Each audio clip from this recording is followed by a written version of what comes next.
let's talk a little bit about the sort of the global nature of the world. In a sense, looking at the world not so much through a national lens, but taking the telescope, opening up a little wider, and looking at the empires historically. This is a short list of perhaps 5 of the most influential ones, and I've added the Mongol Empire because it was sort of influential in terms of territorial stuff. Indeed, if you think about the Mongol Empire, it stretched all the way through Europe. So I think it accounted for about 23% of the world's territory.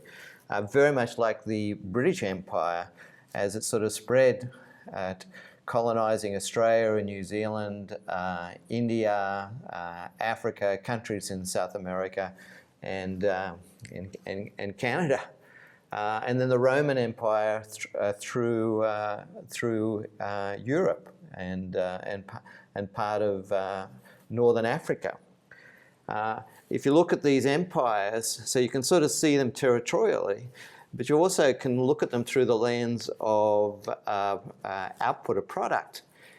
And indeed, estimates of the Roman Empire during its heyday was that it accounted for around 25% of global production during its, as I said, during its heyday.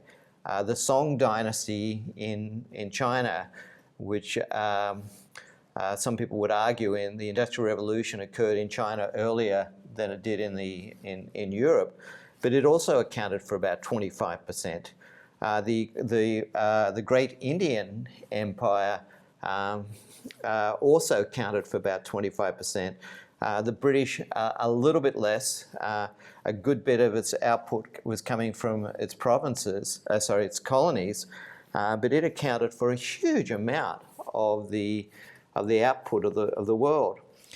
After World War II, estimates are that the US accounted for some 50% or more of the world's products, of the world's output. And so you can sort of get a sense of these empires anchored in countries, but they're sort of global spread. These days, it's hard to calibrate it by a nation because you've got companies that are operating globally. And I found it so interesting to see that the Chevrolet company declared bankruptcy because of the car sales in the US some time ago now. Meanwhile, that same year they declared bankruptcy in the US, they had record car sales in China. And so these companies position themselves all over the world in a manner which is also sort of colonizing. Indeed, if you look at the largest companies in the world, it's sort of an interesting list. One of the largest companies in the world is Walmart, which is a retail business. I suspect other companies, particularly the online mercantile companies, will certainly be competing if they're not already competing with Walmart. But if you look at the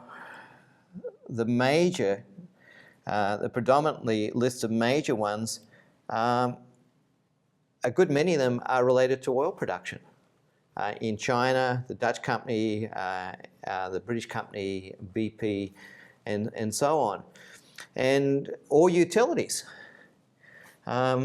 You can sort of see, China having one of the world's largest populations, understandably being connected with these large companies. And also with these companies, now you've got Apple competing with Samsung for the global market relative to smartphones, but much more than that.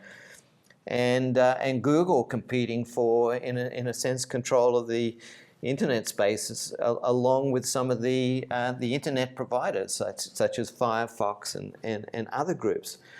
So we're at an interesting time globally here, relative to in a sense, the control of industry, the control of products. So again, you've got this sort of sense of cross-national enterprise occurring, hand in hand with the fact that we have, coming out of World War I, we had the League of Nations. Coming out of World War II, we had the United Nations. But we also had the IMF, the International Monetary Fund, coming out of there, the Office of European Economic, OECD,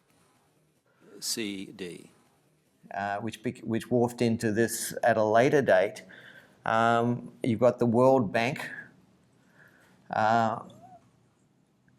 and you've got these groups, in a sense, sort of positioning themselves to help fuel, and I shouldn't use the word fuel here given my brief discussion of the oil companies, but to get behind support for companies that might, particularly coming out of World War II, and the Marshall Plan might need support.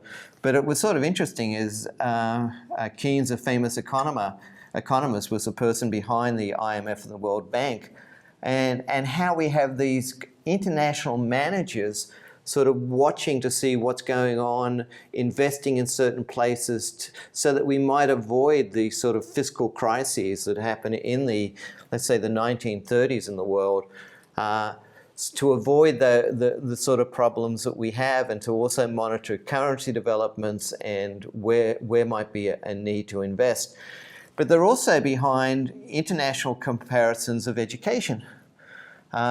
Things like PISA, the international comparison of school achievement across the world, and other enterprises where we get into this international auditing of progress in education or in the social services. And aligned with this, agreements across countries coming out of, for example, the UN, the 2000 Millennium Goals, to end world poverty, to get universal primary education, to address gender equity around the world, child mortality, diseases such as HIV/AIDS, to deal with the environment and see if they can further global partnerships for development. And so we've got a sort of a form of global governance involving coalitions and agreements between nations. It's sort of interesting in one sense. One could sort of make an argument that maybe what we need is not so much a sort of a global governance body, but we might need a planetary governance body that isn't so shackled to a national orientation. But I think this begins to sort of give you a little bit of the background behind the discussion, which I'll move to next, of the knowledge economy, and how that manifests itself within the world of education, and particularly within the world of higher education and universities. So I'd like to move beyond this now and move to issues of higher education.